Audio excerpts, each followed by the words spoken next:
Amén. Himno 357.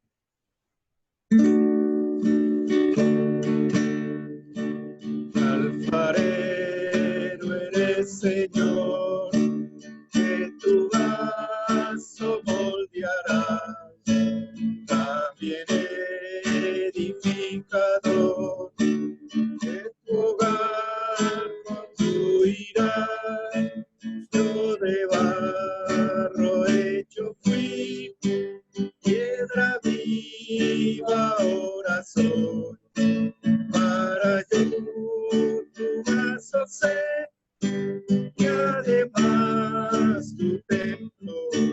Tu creación de barro fue, mas la quieres transformar a preciosas piedras hoy, por tu vida divina, por la edificación que tu novia obtendrá. En un cuerpo unido a ti, complacencia logrará. No la piedra individual quiere ver tu corazón, por tu gloria, por tu hogar. Quieres la edificación, tú el Cristo sin igual, la iglesia quieres ver, donde puedas expresar la riqueza de tu ser. No el hombre espiritual, en su forma individual, mas la vida corporal, tu deseo cumplirá, separados no podrán hoy tus miembros realizar tu completa expresión, solo el cuerpo la tendrá, libre de lo individual, concertado quiero estar.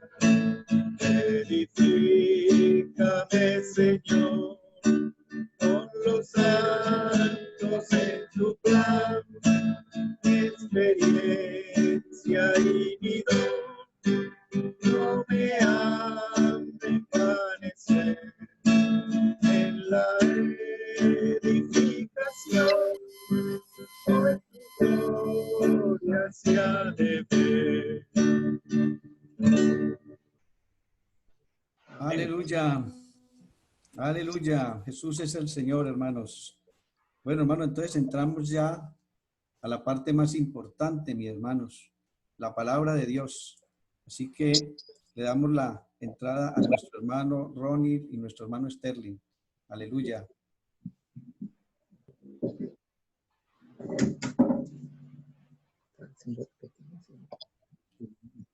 ¿Qué tal si el hermano Sterling comparte primero? ¿Está bien, Gracias. Bueno. Bien.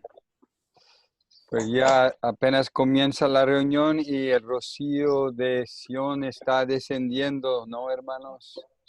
Una frescura tan deliciosa y placentera para nuestro espíritu. De verdad estamos compartiendo con ustedes cosas grandísimas. Los secretos del universo, lo que la Biblia llama el misterio, los misterios del plan de Dios, la economía de Dios.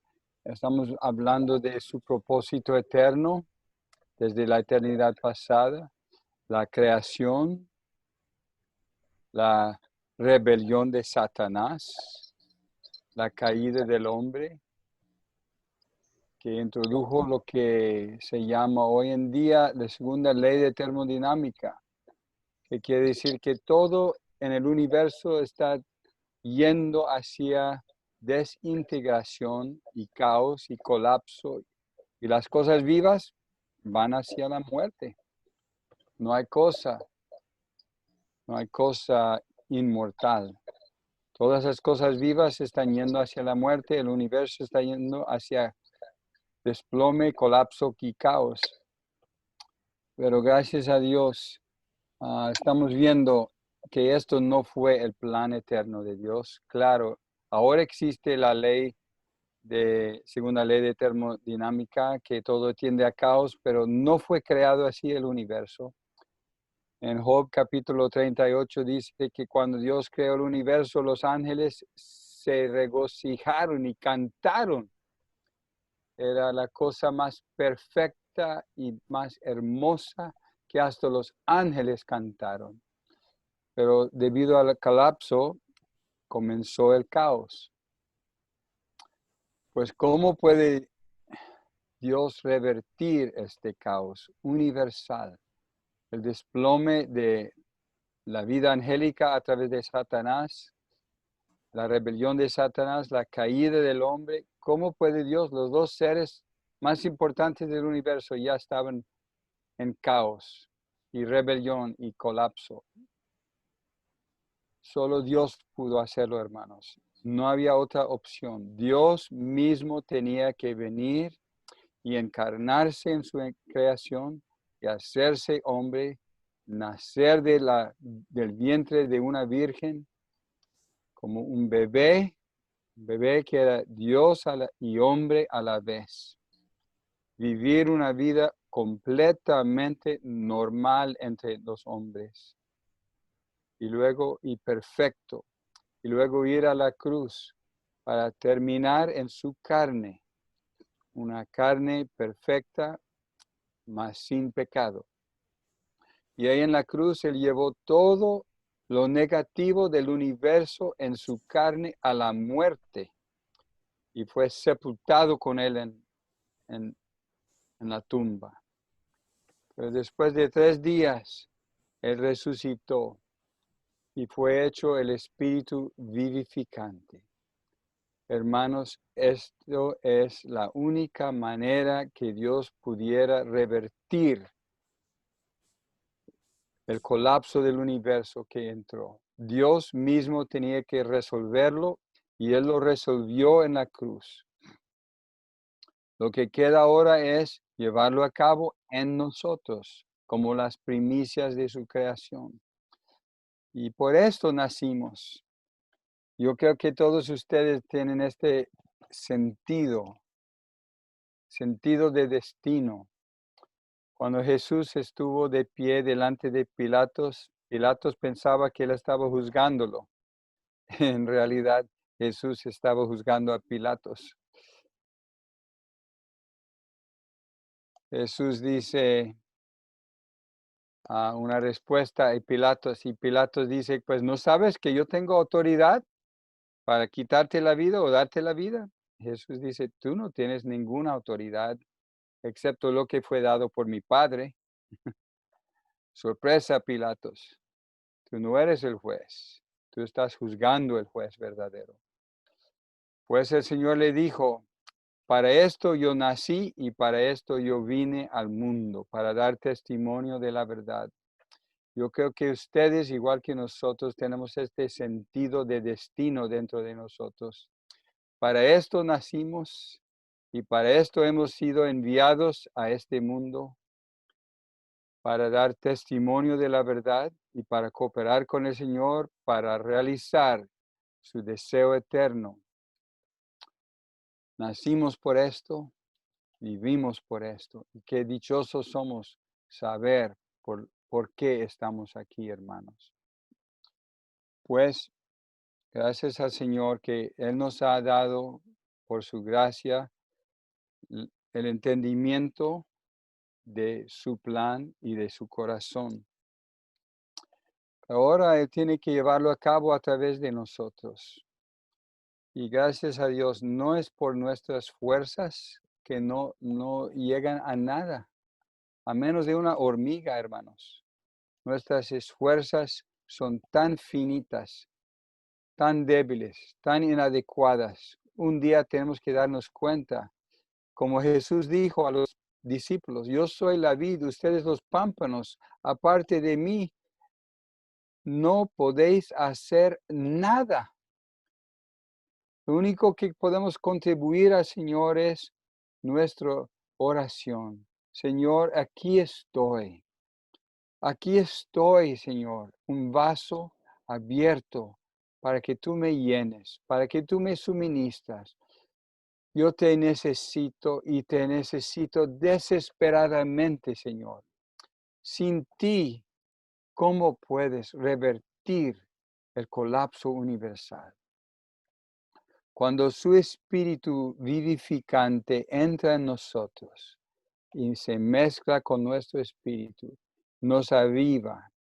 Lo primero que hace, según Ezequiel capítulo 36, Él nos da un nuevo espíritu. Este nuevo espíritu, como dijo Ronnie anoche, es la cabeza de la playa. Una vez que el ejército tiene una cabeza de playa, de allí puede entrar y tomar posesión de todo el país. Pues hermanos, Dios ya tiene cabeza de playa en nosotros, en el universo se puede decir. Esta cabeza de playa al universo está en nuestro espíritu. De allí esta semilla de vida va creciendo, va extendiéndose a nuestra mente, renovando nuestra mente. Y como dice en Ezequiel, os daré nuevo espíritu y pondré nuevo corazón en ustedes. Os daré nuevo corazón, pondré nuevo espíritu en ustedes. Día a día está poniendo en nosotros un nuevo corazón, con nuevos pensamientos, con nuevos valores, con nuevos deseos. Oh, hermanos, la vida cristiana es una dicha. Él pone en nosotros el querer y luego Él hace en nosotros el hacer. Y nosotros somos los dichosos participantes del beneplácito de su corazón. Gracias a Dios, hermanos, que somos simplemente los objetos de su amor y de su gracia. Recuerda esto para siempre. Es por su gracia. No hay otra manera. Cuando Dios está en los cielos, Él es Dios. Cuando Dios está en nosotros, Él es vida. Y cuando le disfrutamos, Él es gracia. Aleluya. Cuando disfrutamos la vida se convierte en gracia para nosotros. El himno tal vez mejor en nuestro escenario que describe esta experiencia de la gracia y la vida de Dios, aunque no usa la palabra gracia, pero está describiendo la experiencia de la gracia. Es el himno 359. Comienza diciendo, eres tú mi vida, vives en mí ya, y la plenitud de Dios me infundirás. Trae tu santa esencia, santificación, y me da victoria tu resurrección. Aquí es nuestra historia, hermanos. Al fluir tu vida en mi espíritu, comunión contigo, gozo en tu luz. Todo lo que exiges, tu vida me da. Me guía a limpiarme para en ti andar.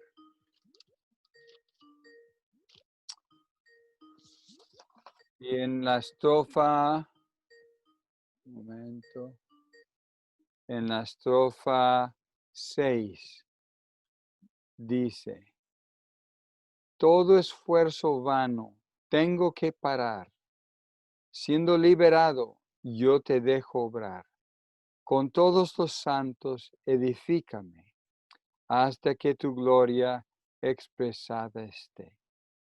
En el versículo 5 toca este asunto de nuestros esfuerzos. Mi vida te rindo plenamente a ti, para que tú cumplas tu deseo en mí. No quiero esforzarme en querer cambiar lo que por tu vida puedes transformar. Hermanos, este revertir del desplome del universo, este reunir bajo una cabeza todas las cosas en Cristo, sucederá mediante la vida de resurrección que ya está instalado en nuestro espíritu. Y a través del disfrute de esta vida, Él nos va a renovar, Él nos va a transformar, Él nos va a hacer el querer y el obrar en nosotros para que podamos colaborar con Él todos los días de nuestra vida. No tengan dudas, hermanos. Yo les garantizo, su gracia es suficiente. Pablo lo dijo en 2 de Corintios 12. Cuando él buscó al Señor, él tiene un problema que no pudo resolver. Era imposible resolverlo. Él lo llamó un aguijón. Él buscó a Dios una vez, 2 veces, 3 veces. Hermanos, si hay algo que no puedes superar, si hay algo que te atormenta, no te preocupes.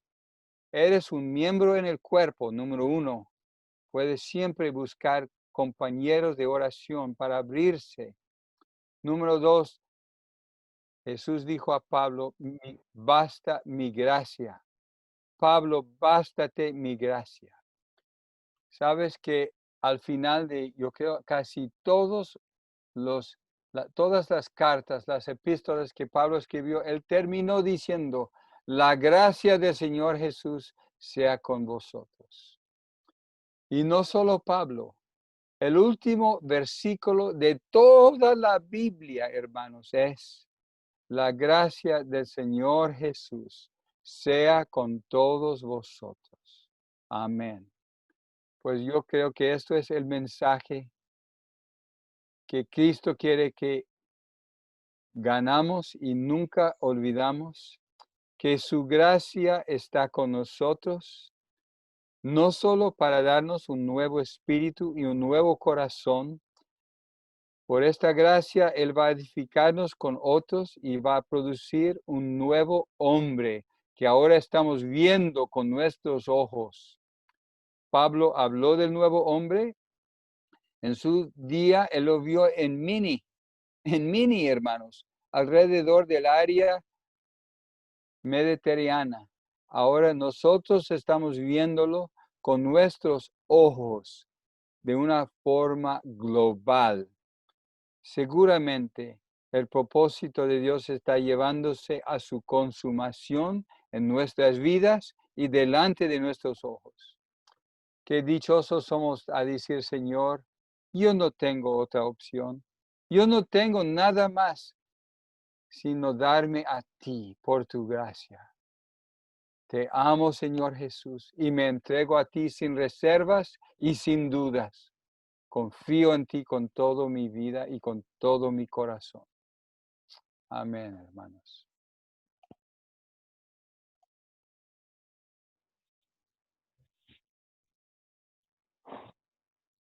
Alabado sea el Señor. Aleluya. Amén. Amén, hermanos. Antes de darle la entrada al hermano para la palabra, el hermano Cristian tiene un anuncio, por favor. Sí, hermanos, hace un momento dimos el anuncio de que queríamos tener un tiempo de preguntas y queremos que las preguntas estén listas antes de terminar este mensaje. Y para eso dispusimos de un enlace para que ustedes escriban su pregunta y en la tarde será respondida.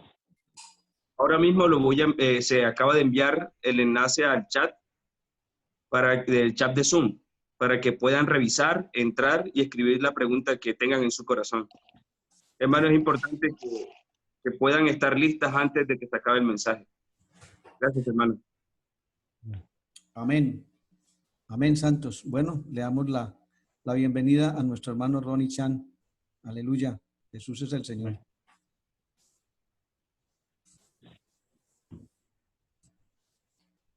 Jesús es el Señor, hermano Humberto. Bueno, aprecié que se reunieran muchos de ustedes en Zoom. Casi todos ustedes en Colombia. Estoy tan alegre que el Señor ha ganado tantos en Colombia, jóvenes, para su retorno. Estos días hemos estado cubriendo unos asuntos importantes del corazón de Dios. Sin la palabra de Dios no tendríamos ninguna de estas cosas. La única razón que usted y yo lo sabemos, que lo más importante en este universo es por la palabra de Dios. Es la palabra de Dios que nos dice que el universo fue formado por Dios. De hecho, fue formado de hecho por la palabra de Dios, porque Él habló y fue hecho. Él dijo, sea la luz, y la luz surgió. Entonces Dios creó, no con materiales existentes, sino los creó con su palabra. Él habló una palabra y fue hecho. Hermanos y hermanas, no se preocupe de su condición. Usted está corto de la vida divina. Todo lo que necesita es la palabra de Dios. La palabra de Dios que le suple con todo lo que usted necesita. De la palabra de Dios podemos ver tres asuntos principales. La creación del mundo. Número 2, vemos la rebelión de Satanás junto con la caída de Adán, la caída del hombre. Y número 3, podemos ver el hombre fue creado para la economía de Dios. No somos como aquellos en el mundo o como los que están incluso en la cristiandad. Muy pocas personas saben que hay una vida en la tierra que es para la economía de Dios. Tenemos que ver de la palabra de Dios el asunto principal en este universo. Pero lo que el Señor está buscando no simplemente es de manera externa al hombre. Lo que Dios quiere es dentro del hombre. Para, para Dios crear es fácil. Él habló y fue hecho. Es más difícil es entrar dentro de usted. Es más difícil es expandirse dentro de usted. A fin de entrar en nosotros, Cristo cumplió primero la redención en la cruz. Él liberó la vida divina para que usted y yo podamos recibirle como la vida divina dentro de nosotros. Tenemos un versículo que hemos leído, creo que lo leímos ayer, no tenemos el tiempo para cubrirlo. Primera de Pedro 1:23. 1:23 dice que hemos sido regenerados de la simiente viviente de la palabra de Dios. La palabra de Dios es una semilla. Como lo podemos ver en Mateo capítulo 13, la semilla que Cristo, el sembrador, sembró es la palabra de Dios. Y en la primera ocasión, Él sembró la semilla en nosotros que resulta en nuestra regeneración. La palabra de Dios no simplemente es objetiva y externa a nosotros. La palabra de Dios tiene que llegar a ser una semilla que se sembró en nosotros. No se olvide, 1 de Pedro 1:23.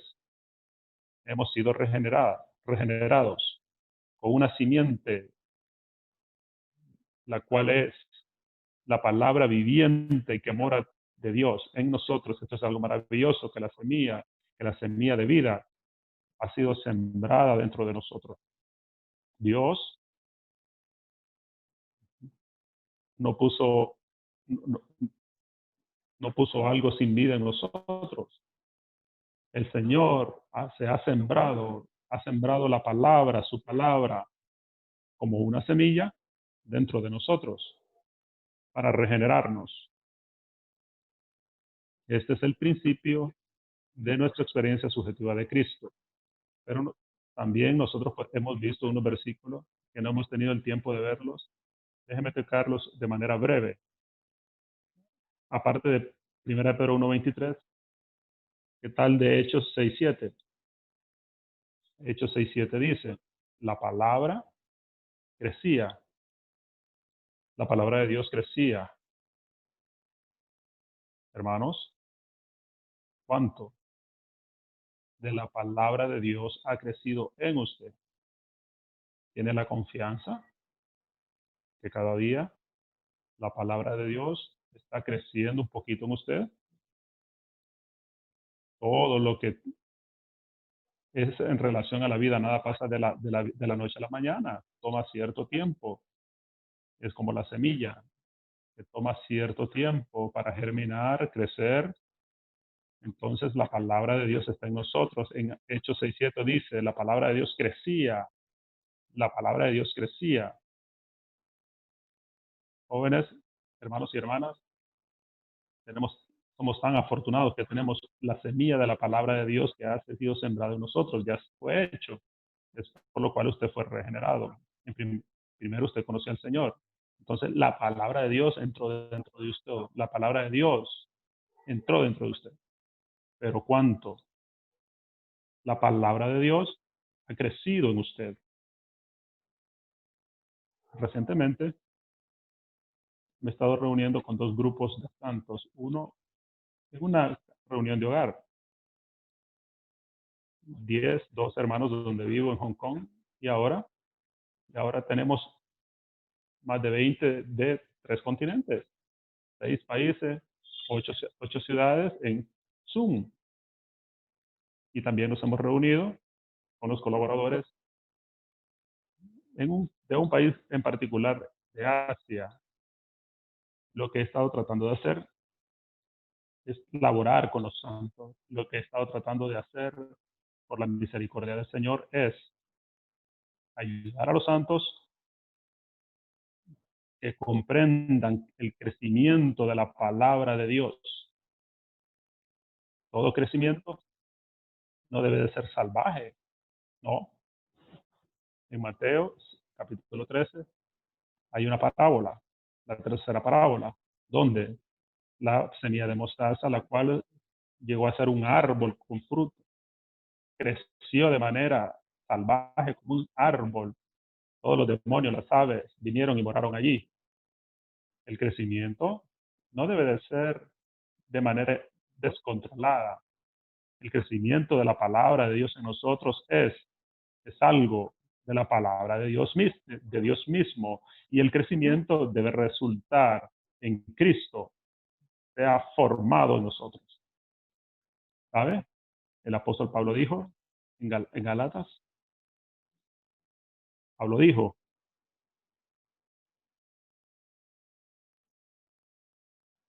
hasta que Cristo sea formado en vosotros. Hasta que Cristo sea formado en vosotros. ¿Cómo? Cristo formado en vosotros. Cristo formado en nosotros a través de Él mismo ser la palabra de Dios, de vida, que crece en nosotros de una manera en particular. Toda semilla tiene una característica diferente, una forma distinta. El árbol de manzana entonces produce manzanas y la forma de árbol de manzana. Un sicomoro produce sicomoros. Y la palabra de Dios dentro de nosotros, cuando crece,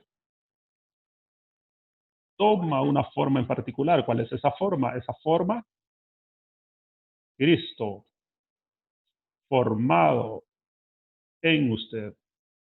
No me diga que es el crecimiento no está expresando a Dios, no tiene la forma de Dios. Esto no es apropiado. Esto es algo que no es apropiado. Esto es conforme al principio de la tercera parábola en Mateo capítulo 13, donde una semilla de mostaza debería ser algo pequeño, no tan grande para comida, pero llegó a ser un gran árbol. No, esto no es apropiado. La palabra de Dios, cuando crece en nosotros, en la palabra de Dios, tenemos la vida de Dios y esta vida tiene una forma. Un hombre tiene la forma de hombre, un perro la forma de perro. La vida tiene la forma de Dios. Cuando la palabra de Dios crece en nosotros, tiene una forma, y esta forma, el apóstol Pablo dijo, sufre dolores de parto hasta que Cristo sea formado en nosotros. Se expresa a Cristo como la semilla de la vida eterna dentro de nosotros, que crece en nosotros. En estas reuniones, en Hong Kong y en todos estos lugares, estoy tratando de ayudar a los santos que tengan el crecimiento adecuado de la palabra de Dios, con la vida de Dios, con la vida divina de Dios. Necesitamos conocer cómo dejar que la semilla de Dios, con su vida divina, crezca en nosotros. Crece en nosotros de manera particular, individual, y también crece en nosotros de manera corporativa. En Mateo capítulo 13, este crecimiento es personal. Es la semilla de Dios sembrada en nuestro corazón. La semilla ha crecido dentro de usted. En Hechos capítulo 6 dice, la palabra no solo está creciendo en usted y yo, sino también está creciendo en iglesia. Y ahí dice, la palabra crecía y el número de los discípulos se multiplicaba. Podemos ver que el crecimiento allí no simplemente es individual de la palabra de Dios en usted o en mí, sino es la palabra de Dios que crecía en la iglesia. Pero en la palabra de Dios, si no crece en usted y en usted y en mí, entonces, ¿cómo la palabra puede crecer en iglesia? De hecho, muchos de los santos que llevan delantera, ellos están tan preocupados por el crecimiento en número. Debe de tener preocupación por el crecimiento numérico, pero ¿cuál es la naturaleza de la multiplicación de los discípulos, la multiplicación del número de los santos en las iglesias? Es, de hecho, es la extensión, es la palabra de Dios creciendo en la iglesia, lo cual implica que la palabra de Dios debe de crecer en cada uno de los santos. ¿No me cree? Porque no lo ha visto aún. Si lo hubiese visto, si lo ha hecho, usted me creería. La palabra de Dios crece en cada uno de nosotros. Y finalmente, la palabra de Dios crece en todos los santos en iglesia. Entonces la iglesia se multiplicará. Y la esencia de esa multiplicación de los discípulos, en número de discípulos santos, de hecho, la palabra de Dios crece en cada uno de los santos, resultando en que la palabra de Dios crece en la iglesia. Le podría dar muchos testimonios. No lo haré, simplemente le daré uno. Hace 20 años yo serví en una iglesia local. Con algunos hermanos, habían unos ancianos allí también. Oh, estos hermanos amaban la palabra. Toda la iglesia leía 2 estudios vidas a la semana. Cuando los ancianos se reunían conmigo, la comunión de la palabra de Dios era tan rica. Le dije a los colaboradores compenetrados, les dije, aparte de la reunión de los colaboradores compenetrados, donde amo estar, que la palabra de Dios, porque amo estar ahí con los colaboradores compenetrados, porque hay mucho de la palabra de Dios, es algo maravilloso, están todos estos hermanos ahí, pero la palabra de Dios es muy rica con los colaboradores compenetrados. Pero el lugar más rico después de esta reunión de los colaboradores compenetrados es esta reunión con estos hermanos responsables. Los hermanos responsables, hace 20 años, unos pocos hermanos ahí amaban la palabra de Dios. Y la palabra de Dios crecía. Y la comunión de la palabra llegaba a ser tan rica. ¿Cuál fue el resultado? El resultado fue, teníamos alrededor de 800 hermanos en aquel tiempo. Un año después, habían 300, y después llegaron a 600, después 1000, después 6, 7 mil, 8 mil, se multiplicó. de 800, de 800 a 6,000. La iglesia creció, no simplemente de un crecimiento externo numérico. Hermanos y hermanos, especialmente, déjenme decirle una palabra a los santos que llevan a delantera, que están escuchando ahora mismo. La multiplicación de los santos debe de venir de un crecimiento interno de la palabra de Dios. Hechos 6:7. La palabra de Dios crecía y el número de los discípulos se multiplicaba. Muchos santos no creen eso. Ellos piensan que debe de ser esto, lo otro. Sí, claro que debemos de hacer todas estas cosas. Por supuesto, pastorear, reuniones grandes, pequeñas, debemos de hacer todas estas cosas. Pero el énfasis puede ser que sea el énfasis incorrecto. El énfasis debe de ser de acuerdo a la Biblia, de acuerdo a Hechos capítulo 6-7. El crecimiento de los discípulos, el número, debe de ser traído por algo interno, lo cual es el crecimiento de la palabra de Dios. En Ezequiel capítulo 1 podemos ver la gran rueda, la cual es el mover de Dios en la tierra. Pero dice que había una pequeña rueda dentro de la rueda, una pequeña dentro de la rueda.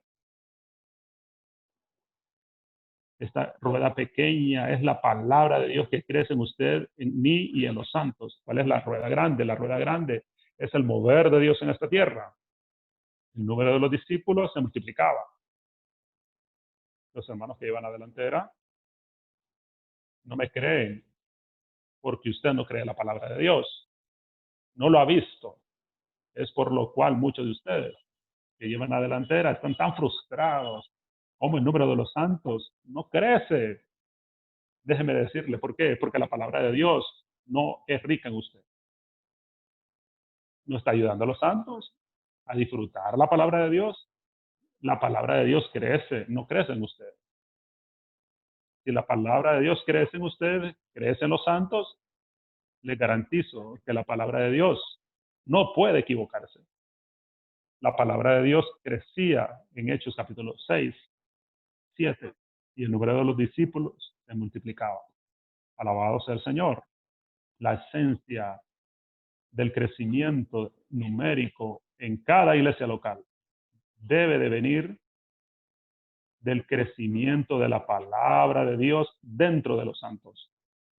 Lo que debo de hacer en esas reuniones, ¿qué es lo que hago en esas reuniones? En esas reuniones yo intento, hago lo mejor que puedo para ayudar a los santos que llevan en delantera, a los colaboradores, a experimentar el crecimiento de la palabra de Dios dentro de ellos y ayudarles a ministrar la palabra de Dios hasta que la palabra de Dios en ese crecimiento y poder ayudar a otros santos a disfrutar la palabra de Dios. Dejar que la palabra de Dios crezca en cada uno de los santos en la iglesia. Y entonces podrás ver la multiplicación de los discípulos en la iglesia donde usted sirve. La palabra de Dios genera. Primera de Pedro 1:23. Esto es la palabra de Dios. Viviente, que mora como una semilla, llega en el hombre para regenerarlo. Hechos 6:7, la palabra de Dios crecía. Y también Mateo, capítulo 13. Allí la palabra de Dios crecía. ¿Y el resultado cuál era? Multiplicación al 100 por 1. Hermano Otto está traduciendo por mí. Dijo 100%, 60%. No, es 100 veces más. 100 por 1, 60 por 1, 30 por 1. El mínimo es 30%, no es 30%. Hermano Otto está en una situación, si las iglesias crecen al 30%, todos los santos que llevan adelante dirían, aleluya, estoy tan feliz, pero la palabra de Dios no dice eso, la palabra de Dios dice, el mínimo es el 30%. 30 veces. Déjame decirle algo. Los primeros 10 años del ministerio, el servicio del hermano Lee en los Estados Unidos, estos 10 años, del 62 al 72, el número creció, no sé cuántas veces, pero hay alrededor de 2 hermanos y hermanas, alrededor de 1100, el 100 por uno. Recuerdo que el hermano Andrew y yo laboramos en una ocasión, era 50% por año, creció alrededor de 90 veces. Maravilloso. La palabra de Dios creció y el número de los discípulos se multiplicaba. A fin de que la palabra de Dios crezca en la iglesia, debe de crecer en cada uno de nosotros. Tenemos 2 Timoteo, capítulo 3,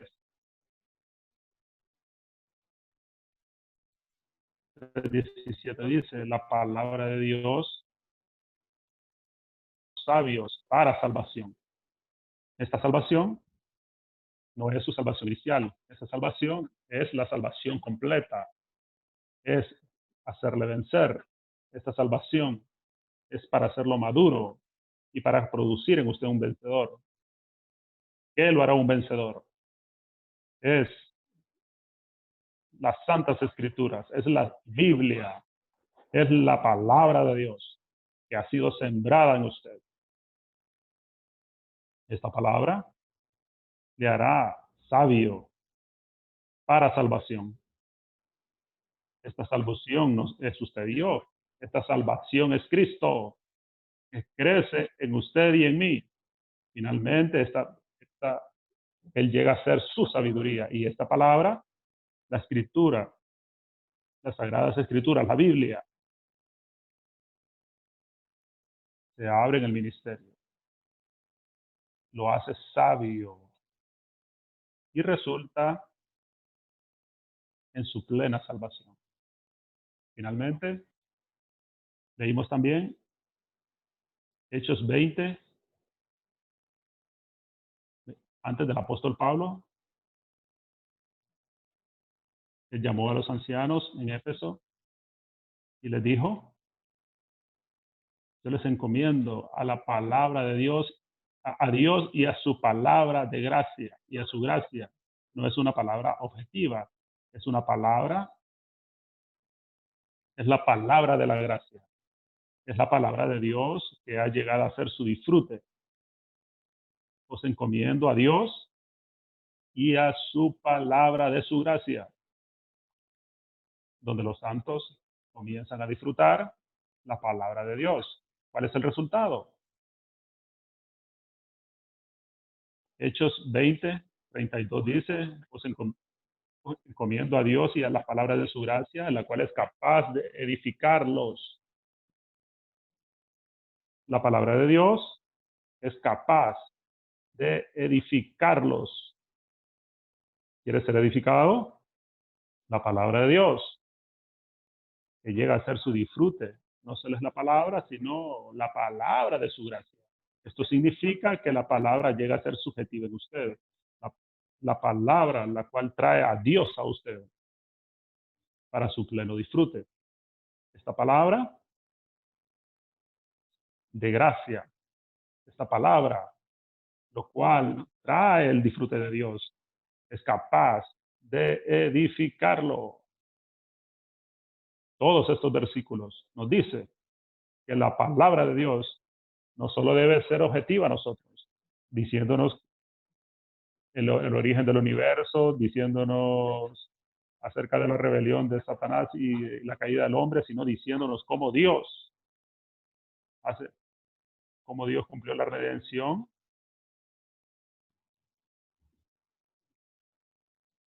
Esto es para negar la segunda ley de la termodinámica. La redención fue para esto. La palabra de Dios nos edifica para llegar a ser su economía. Todas estas cosas pueden ser objetivas, pero hermanos y hermanas, en la Biblia, la palabra de Dios no solo es para el conocimiento objetivo, también debe de llegar a ser de manera subjetiva en usted. Es por lo cual el inicio del Nuevo Testamento, el Señor Jesús vino y dio una parábola. Y la primera parábola que dio fue un sembrador que vino a sembrar. ¿Sembrar qué? La semilla. ¿Y cuál es la semilla? La semilla. Oh, la semilla es algo de vida, que tiene un germen de vida. Y esta palabra, el resultado que viene a nuestro corazón, entonces de este punto, debe de llegar a ser muy subjetiva al hombre. Ha sido sembrado en su corazón. Hermanos y hermanas, ¿sabe cómo permitir que la palabra de Dios crezca en usted? Cuando la palabra de Dios crece en usted, muchas cosas suceden. Le regenera, le hace sabio para salvación y le edifica.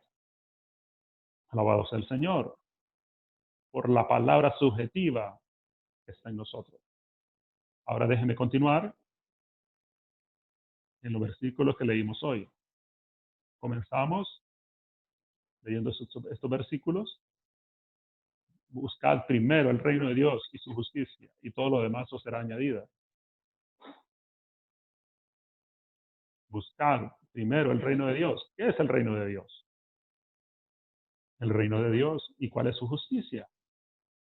Déjeme decirle lo primero que significa. El reino de Dios en la Biblia es simplemente la esfera de la vida de Dios, que crece en el hombre.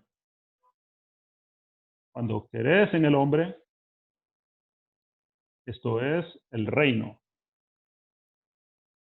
Como usted tiene el reino de las plantas, yo tengo un grado académico en botánica. Estudié el reino de las plantas.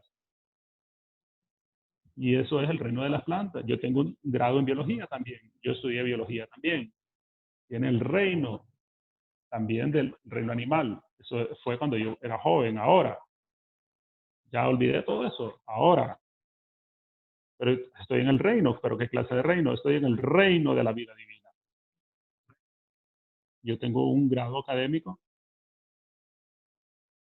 en el reino de los animales y otro grado en el reino de las plantas. Ahora estoy obteniendo un grado en el reino de la vida divina. Entonces, ¿cuál es el reino? El reino es una esfera de la vida divina que crece. ¿Y cuál es la justicia? Buscar primero el reino de Dios y su justicia. La justicia aquí es algo que vive en nosotros, delante del hombre, de la vida divina en usted y yo. Ahora es un tiempo, estamos en la era del misterio. Las personas mundanas no pueden ver muchas cosas, no pueden ver la esfera de la vida divina que está creciendo en nosotros para llegar a ser el reino de Dios. El Señor Jesús, Él fue a la cruz y le dijo a Pilato, mi reino no es de este mundo. Él estaba hablando de una vida, de un reino divino que no era de este mundo. Ahora usted y yo, todos estamos en este reino, el reino de la vida divina. Crecía y se multiplicaba, se multiplica en nosotros.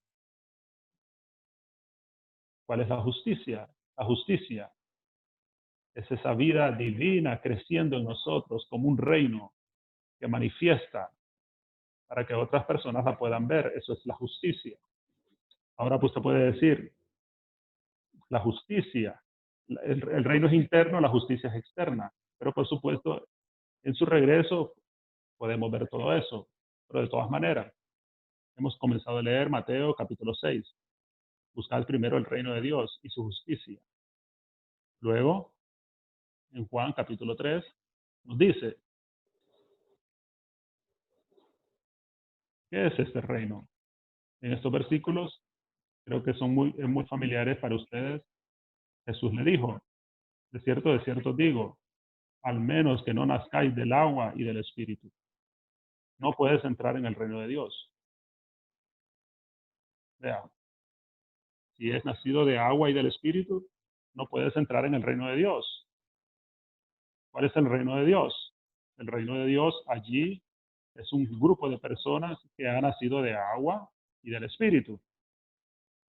¿Qué es nacido de agua y del Espíritu? No voy a entrar en estos detalles. El agua allí habla del bautismo de Juan el Bautista, lo cual es el arrepentimiento. ¿Y qué es nacer del Espíritu? Es nacer del Espíritu Santo. El Espíritu Santo, a través de la palabra que viene dentro de nosotros para regenerarnos como el Espíritu. Por lo cual en 3:6 dice, lo que es nacido del Espíritu es nuestro espíritu humano. Lo que es nacido del Espíritu Santo es nuestro espíritu humano. ¿Cuál es el reino? El reino comprende, abarca a las personas que han nacido de agua, han sido bautizados. Es lo que cubrimos ayer, lo cual significa que aceptamos la palabra de Dios en la cruz, que termina toda la creación, que lo termina usted y yo.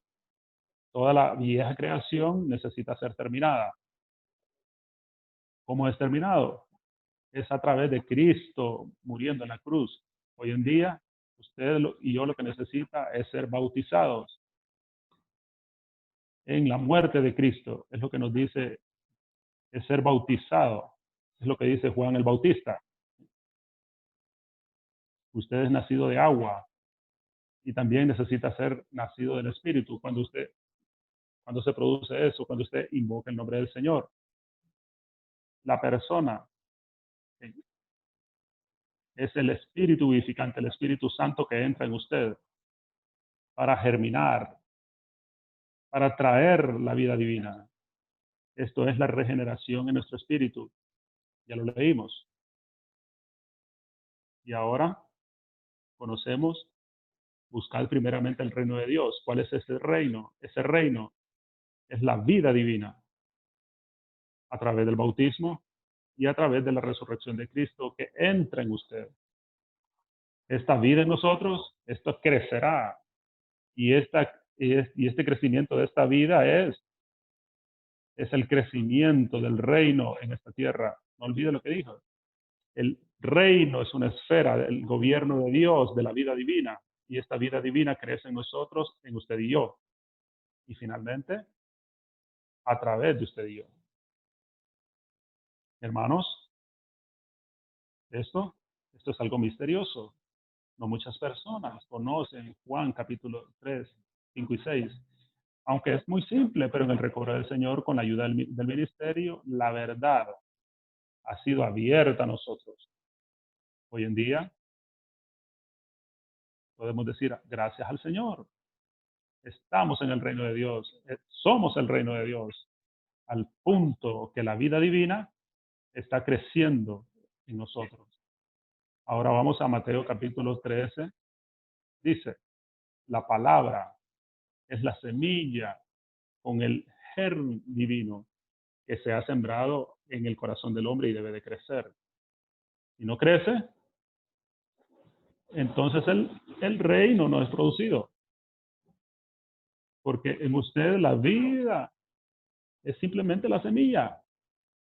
Un pequeño crecimiento o no tiene ningún crecimiento en absoluto. Muchos cristianos son así, porque ellos no conocen la verdad. Lo que estamos compartiendo hoy. Han recibido a Cristo, han recibido la palabra de Dios. Es la misma vida divina que está en nosotros también, pero no están atentos, no saben que la palabra, la semilla, la vida divina debe de crecer dentro de ellos. Ellos no saben cómo hacer eso. De la palabra de Dios. Es en ellos. Pero en el recuerdo del Señor, como leímos en Juan, debemos de comer la palabra, el pan de vida. En 6:63 en Juan dice, el Señor explica que el pan es su palabra, como en Mateo 4:4, la palabra es el pan. Un bebé crece a través de comer, por lo menos varias veces al día. Si usted es muy pequeño, como un niño, debe de comer más de 3 veces al día, sí. Muchos de ustedes, a través de comer, nosotros crecemos. Entonces, ¿qué es lo que nosotros comemos? La palabra de Dios. Mateo 4:4 dice que el hombre no solo vivirá de pan, sino de la palabra de Dios, que sale de la boca de Dios. Ese en usted y yo es la palabra de Dios. En Juan 6:63 dice, la palabra que os he hablado son espíritu y son vida. Yo soy el pan de vida que descendió del cielo. Y aquel que me come vivirá para siempre. Y luego dice, la palabra que yo os he hablado son espíritu y son vida. Esto significa que la palabra en este universo se refiere a la palabra que Dios habla a nosotros, pero también debemos de darnos cuenta que de manera subjetiva es rema, es el espíritu, y esto es algo muy viviente, y la palabra llega a ser vida para nosotros. Hermanos y hermanas, alabado sea el Señor, que hoy estamos tan claros. En Mateo capítulo 13, no nos dice el detalle, nos dice la semilla, la cual es la palabra de Dios, debe de crecer en nuestro corazón. No dice cómo debe de crecer, dice los impedimentos, pero en algún lugar de la Biblia, en Juan capítulo 6, la palabra de Dios es el pan de vida, es la palabra que llega a ser espíritu y vida en usted y yo. Entonces la palabra debe de crecer, debe regresar a Mateo capítulo 13, la semilla, la cual tiene la vida interna, debe de crecer al 30 por 1, al 60 por 1 y al 100 por 1. Alan, no lo traduzca al 30%, 60%, al 100%, sino dices al 30, al 60 y al 100 por 1. Esa es la traducción adecuada. Amén. La palabra de Dios crecía. Por supuesto, hay 7 parábolas en Mateo capítulo 13. La cuarta parábola es en el aspecto negativo. Las 6 y las 7 es en el aspecto positivo.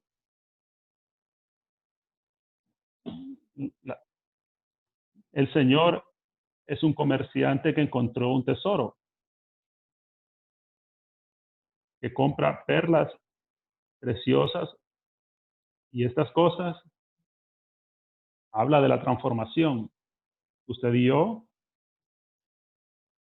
fuimos hechos de polvo, somos polvo, pero mientras nosotros crecemos en la vida divina, debemos de ser transformados para llegar a ser un tesoro, lleno de la vida y la naturaleza de Dios, como un tesoro. Usted y yo somos transformados por el Espíritu Santo en piedras preciosas.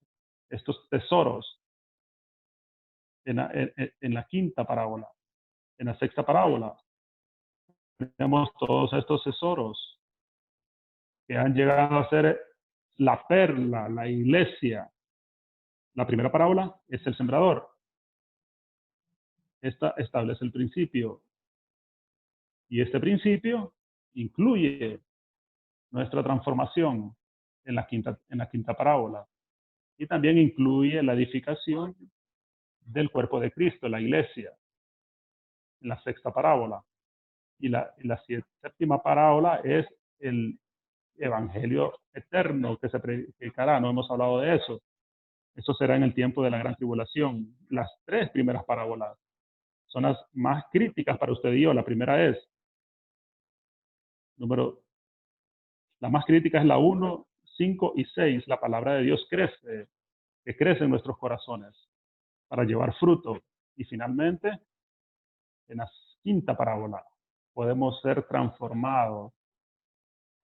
Y hay una quinta parábola. Y luego la sexta parábola, llegaremos a ser la iglesia. Hermanos y hermanas, este es el reino. El reino es la vida de Dios que crece en nosotros, que nos transforma para que nosotros seamos edificados como el cuerpo de Cristo, la iglesia. Luego podemos leer 2 versículos, los cuales son misteriosos. No sé si muchos de los hermanos entienden estos versículos. Este versículo, en el versículo 51 y 52, Mateo 13, 51 y 52. Estos versículos son la conclusión de las 7 parábolas. Y estos versículos son la conclusión del misterio del reino, lo cual es el tema de Mateo capítulo 13. ¿Cuál es la conclusión? Después de decir las 7 parábolas, el Señor dijo y dijo a sus discípulos: ¿habéis entendido todas estas cosas? Ellos respondieron. ¿Y cree que ellos realmente entendieron? ¿Cree que los discípulos en esos días realmente entendieron? Yo tengo mis dudas. Pero el Señor eh, tiene misericordia. No diga sí cuando no ha entendido. Él tuvo misericordia. Ya sea que entendió o no lo entendió, el Señor es tan lleno de misericordia. El Señor le dijo: ¿entendieron? Y ellos dijeron: sí, entendimos. Y el Señor les dijo, da una palabra de conclusión, la cual está en el versículo 52. Dice, y les dijo: por esta razón, por esto todo escriba que se ha hecho discípulo del reino de los cielos es semejante a un dueño de casa, que saca de su tesoro cosas nuevas y cosas viejas. Hermano Alan, hermano Elías, hermano Otto, hermano Jorge, es tan afortunado que no está sentado aquí conmigo. Si no, les diría que me explicaran este versículo. Yo sé que hermano Otto, el hermano Jorge Ruiz, no sé si serían capaces de entender este versículo. ¿Qué es lo que dice este versículo? Comienza: por esta razón, todo escriba. Todo escriba. ¿Saben? Los escribas en el Nuevo Testamento es bastante negativo, pero también nos damos cuenta que en el Antiguo Testamento había algunos nazareos que eran escribas. Y esto es muy positivo. Y usa la palabra escriba en el aspecto positivo en este versículo. ¿Qué es lo que hace un escriba? Un escriba es uno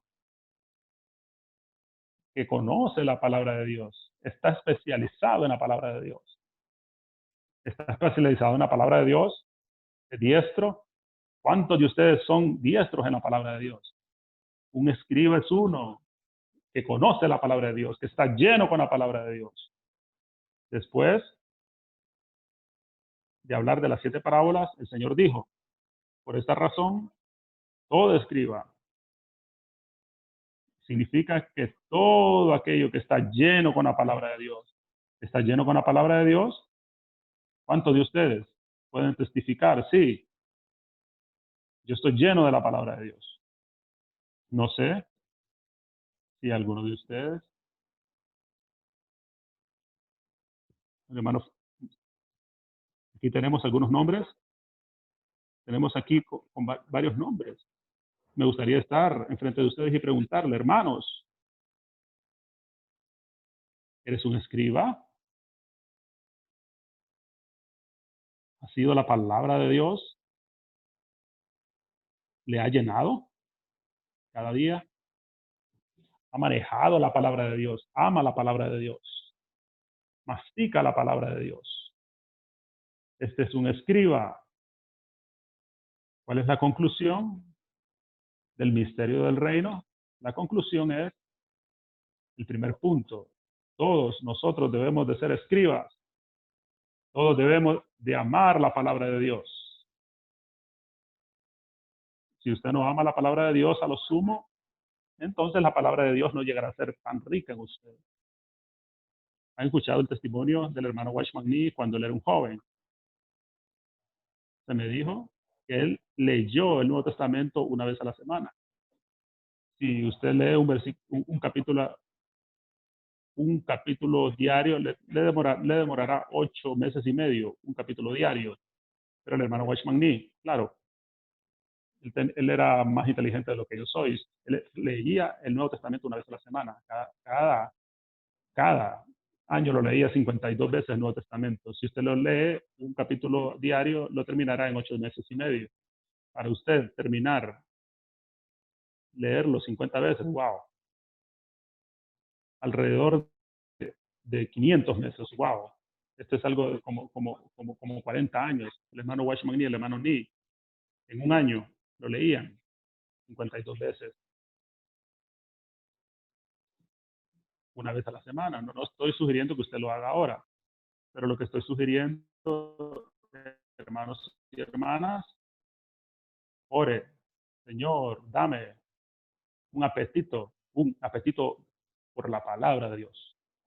He visto aquí algunos jóvenes, yo sé que tienen apetito por comida, por hamburguesas, por tortilla, lo que tenga. Está bien, pero jóvenes, debe de orar, Señor, dame un apetito por la palabra de Dios. Luego, Mateo capítulo 13, 52 será parte de usted. Porque en la conclusión de esta palabra, del misterio del reino, en Mateo capítulo 13, el Señor está hablando a los escribas, a alguien que ama la palabra de Dios. ¿Le puedo sugerir algo? ¿Le puedo sugerir algo? ¿Le puedo sugerir algo? Yo soy alguien que vende ciertos productos. Hermanos de Centroamérica ya saben que a mí me gusta vender esto y les he vendido esto por los últimos años. La paga es gratis, no me tiene que pagar. Yo les vendo 1984. Hermano Emanuel, hermano Francisco, ¿saben ustedes lo que significa 1984? ¿Sí? ¿Sí o no? Hermano Francisco, no lo sabe. ¿Qué tal usted, hermano Manuel? No lo sabe tampoco. Déjeme intentar con algunas hermanas, hermana Rebeca, hermana María. ¿Sabe lo que significa 1984? ¿Qué significa 1984? No puedo escuchar. Bueno, los hermanos y las hermanas son más fuertes que los hermanos. ¿Qué significa 1984? 1984 estudios vidas. Mensajes del estudio vida en el ministerio. 1984 mensajes. Yo soy alguien que vende. Todos estos hermanos de Centroamérica me conocen. Yo he estado vendiendo esto.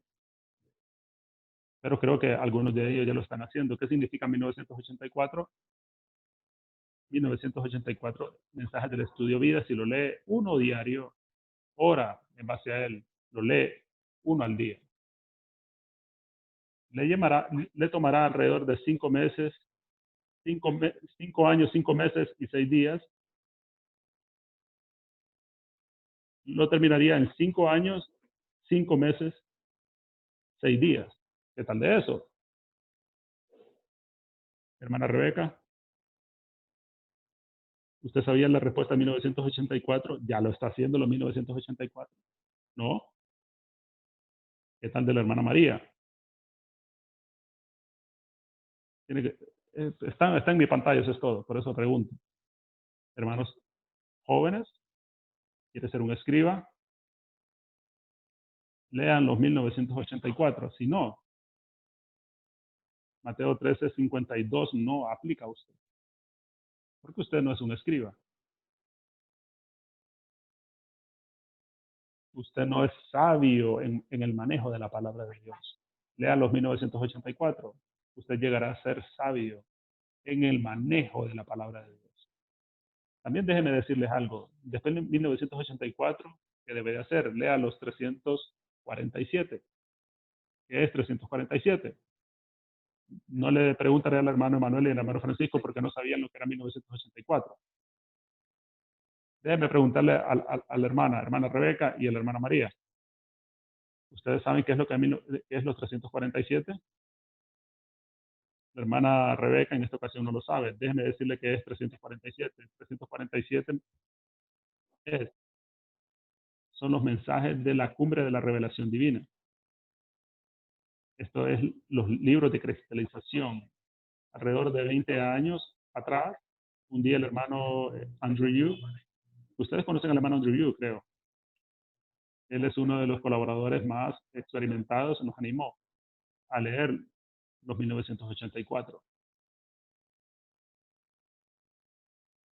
5 años, 5 meses, 6 días, usted lo terminará si lee uno diario. Luego el hermano Benson vino. ¿Ustedes saben quién es el hermano Benson? Él es un hermano muy más experimentado en el recobro del Señor. ¿Lo conocen?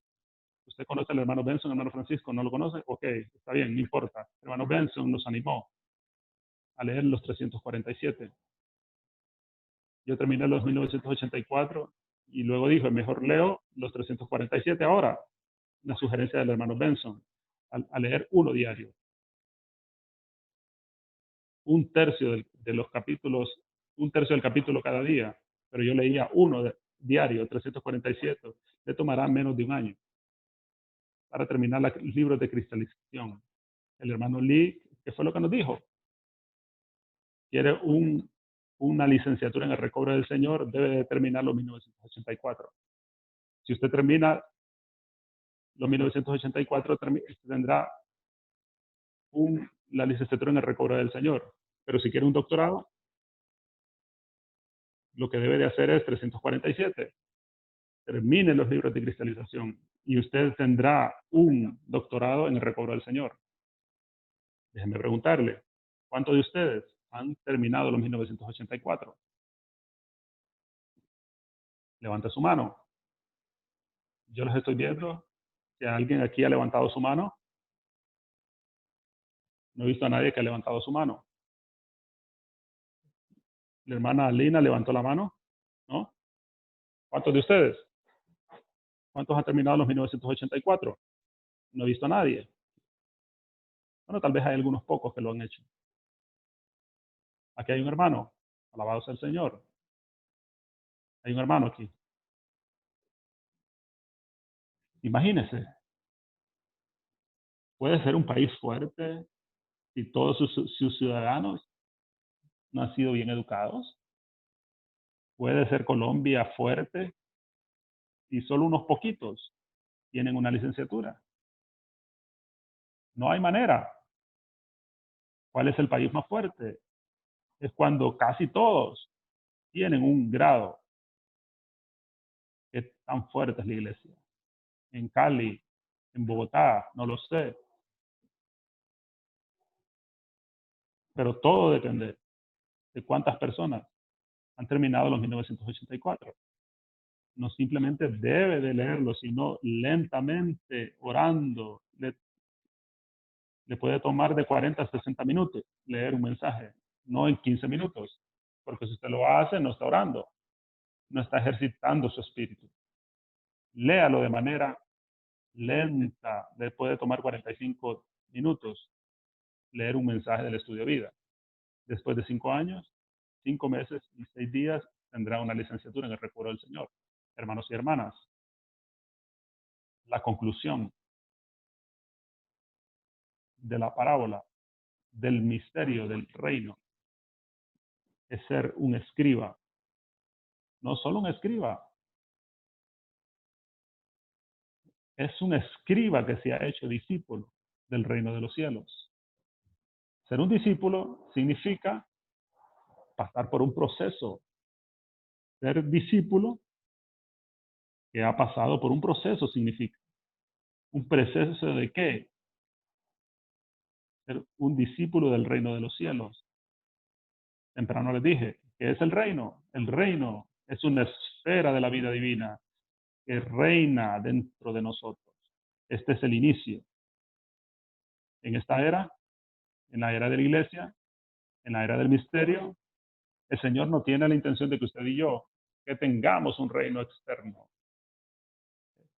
Eso será cuando el Señor regrese. El reino está dentro de nosotros. es la vida divina que reina, rige dentro de nosotros. Y tiene que pasar a través de un proceso. Y este proceso tiene que ser discípulo del reino de los cielos. Esto significa, ya que el reino es una esfera de la vida de Dios, discipulando el reino de los cielos, significa que la vida ha crecido dentro de usted. ¿Qué es un escriba? Un escriba se relaciona a la semilla en la primera parábola de Mateo capítulo 13. Porque la semilla, ahí está la palabra de Dios, y el escriba es uno, que es un experto en la palabra de Dios. La conclusión es que absolutamente en vida de la primera parábola tiene que ser un escriba, tiene que ser uno que maneja la palabra de Dios, lo cual es la palabra, la vida divina dentro de nosotros, y luego un discípulo del reino de los cielos. Tiene que pasar por un proceso, como en la primera parábola de Mateo capítulo 13, la palabra de Dios creció en nuestros corazones y toma cuidado de todas las condiciones de nuestro corazón y nos presenta como con el corazón apropiado, que la palabra de Dios pueda crecer de manera apropiada en nosotros. Y hay un proceso. El crecimiento es un proceso. Entonces los discípulos, el discipulado del reino de los cielos es un proceso. Y ahora podemos ver 13:52, es un asunto de la conclusión de la primera parábola de Mateo capítulo 13. Y solo estos, que son escribas, número uno, y que han pasado a través de un proceso de esta vida divina que crece en ellos, que les regula, no un crecimiento salvaje, sino un crecimiento que le da la forma apropiada de Cristo. Los discípulos discípulos del reino que crecen en la vida divina, con la semilla, la palabra de Dios, el escriba. Luego, esta persona será rica. No es simplemente leer la Biblia, debe de leer la Biblia, pero leer la Biblia sola no es suficiente. No solo es que un escriba automático, es aquel que ha pasado por un proceso de discipulado del reino de los cielos. Sí, usted necesita el inicio, lo cual es la palabra de Dios, el escriba, la semilla, que es la palabra, y luego necesita pasar por un proceso de crecimiento, de transformación. Tengo mucho sentimiento del Señor, que la palabra crezca, que nos forme, que nos conforme a Cristo. Y este es el proceso de discipulado del reino de los cielos. Entonces la palabra de Dios no simplemente debe de ser objetiva a usted. Y si es, usted será un escriba como en los tiempos del Señor, en los tiempos del Señor. Debe de ser rica. Usted debe de ser un escriba, claro. Debe de tener la palabra de Dios. Debe de leer los 1984. Debe de leer los 347, de hecho. Pero también necesita ir a través de un proceso de discipulado, que es la vida divina que crece en usted, que produce muchas cosas. Todos aquellos que tienen la palabra de Dios y dejan que la palabra de Dios les disipule, crecen ellos, luego usted será un dueño de casa. ¿Qué es un dueño de casa? Un dueño de casa es aquel que conoce la palabra economía, significa dueño de casa, en una administración, que es un dueño de casa. Un dueño de casa es un mayordomo en la casa de Dios. El mayordomo es, el dueño de casa es el mayordomo. Si usamos la palabra que se usa en las epístolas, el dueño de casa es uno que tiene muchas riquezas. Porque dice el dueño de casa que saca de su tesoro cosas nuevas y cosas viejas. ¿Tiene tesoros? ¿Qué tan grande es su tesoro? ¿Qué tan rico es su tesoro? ¿Cómo usted obtiene los tesoros? A través de la palabra que mora en usted. Usted llegará a ser un escriba en el aspecto positivo. Luego, esta palabra, que también es el espíritu, las palabras que yo os he hablado son espíritu. Sí, esta palabra operará en usted y hará muchas cosas en usted para disipularlo, traerlo a través de un proceso. Luego, y solo después de esto, usted llegará a ser un dueño de casa. Y un dueño de casa es uno que es rico, que tiene tesoros. No sea rico con las cosas del mundo, esto no importa. En tanto que el Señor le dé comida, ropa, es suficiente. Tiene que ser rico en las cosas divinas. ¿Qué tan grande es su tesoro? ¿Qué tan rico es su tesoro? Hay un versículo y hay una nota que nos dice que el tesoro se refiere no simplemente a nuestro conocimiento de la vida, de las cosas divinas, pero también se refiere a la experiencia de la vida, de las cosas divinas. Por supuesto, usted necesita el conocimiento, usted necesita el conocimiento objetivo. Es por lo cual necesita leer los 1984 y los 347, pero no es suficiente. Todas estas cosas divinas de la palabra que cooperan en usted, que laboran en usted y lo traen a un proceso, lo cual dice este versículo, es ser discípulo, es ser hecho discípulo del reino de los cielos. Luego, usted llegará a ser un dueño de casa con un tesoro, el tesoro es rico, tiene cosas nuevas y cosas viejas. Les pregunté a los hermanos en Centroamérica en una ocasión, les dije, ¿les gustan las cosas nuevas o las cosas viejas? ¿Les gustan las cosas nuevas o viejas? Monroy, ¿les gustan las cosas nuevas o las cosas viejas? Los hermanos me dijeron, nos gustan las cosas nuevas. Y les dije, es por eso que ustedes son pobres. Ellos se sorprendieron y todo el mundo asumía que nos gustan las cosas nuevas. Pero ¿qué es lo que la Biblia nos dice? La Biblia nos dice que tiene tesoro. Puede sacar cosas nuevas y cosas viejas. Esto significa, debe de tener algo ahorrado, un depósito. Debe de tener un rico depósito. Que la palabra de Dios y la labor de Dios en usted le hace discípulo. No solo un conocimiento objetivo, sino una experiencia subjetiva de Cristo en usted. Luego, usted tendrá las cosas nuevas y las cosas viejas, no simplemente en naturaleza, sino también en tiempo. Si usted ha sido salvo hace 10 años, tiene la experiencia del Señor de todos esos años, pero también tendrá algo nuevo, lo que ha disfrutado en la vida de iglesia, en cada semana, y hay algo nuevo. Usted va a las 7 fiestas, oh, maravilloso, muy nuevo, muy fresco, pero tiene algo viejo también, algo de la labor de Dios, algo de la labor del Espíritu en usted, que ha estado allí por 5 años, 10 años, 15 años, 20 años, o para todos que son mayores, aún más tiempo.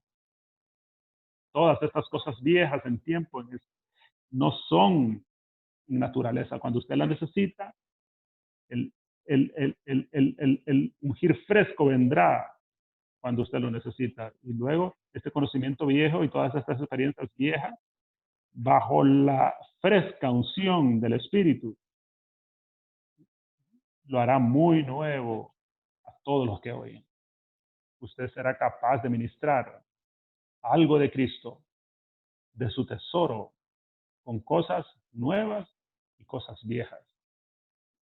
Si todo lo que tiene son cosas nuevas, entonces yo sé que usted es un hermano pobre porque no tiene depósito, no tiene ahorros. No se olvide, le dije ayer, el hermano Watchman me dijo, la gracia especial y la gracia de reserva. Es bueno tener gracia especial. Yo necesito al Señor hoy, Él conozca mi necesidad. Eso es algo nuevo. Pero ¿qué tal de lo viejo? El Señor ha depositado algo dentro de usted. Como el hermano Watchman Nee dijo, la gracia de reserva. No esté ahí del plato a la boca. Debe de tener un depósito de la palabra de Dios que opera el Espíritu en usted, que produce una experiencia del Señor y que conoce al Señor no de manera simplemente objetiva, sino también de manera subjetiva. Luego, entonces usted llegará a ser un hermano rico, un dueño de casa en la economía de Dios. Tendrá un tesoro nuevo y viejo, con lo cual puede alimentar a los santos, con lo cual puede ministrar a la iglesia. Creo que mejor me detengo, ya el tiempo se terminó. Espero que esta palabra sea clara a nosotros. Yo sé que no es fácil. Mateo 13:52 es una palabra de conclusión de las 7 parábolas, para especialmente a las positivas, la cual es la 1, la 5 y la 6. Que hayan muchos dueños de casas en el recobro del Señor, en cada iglesia local, que hayan muchos dueños de casas. Yo he servido con el hermano Alan Galeas en Tegucigalpa. Hermano Alan, espero que en Tegucigalpa hayan muchos dueños de casa. Espero que usted sea parte de esos dueños de casa, con muchas cosas frescas, conocimiento y experiencias de este rico Cristo, que lleguen a hacer gracia a usted, un tesoro en usted, riquezas en usted. Cuando una iglesia local está lleno de dueños de casas, esta iglesia será rica y esta iglesia será edificada. Que el Señor pueda edificar y bendecir las iglesias en Colombia, en Cali, Bogotá y en todas las demás localidades. Que el Señor levante muchos dueños de casa, que sean ricos en el conocimiento y en la experiencia de la economía de Dios. Esto es gracia para nosotros. Me detengo aquí.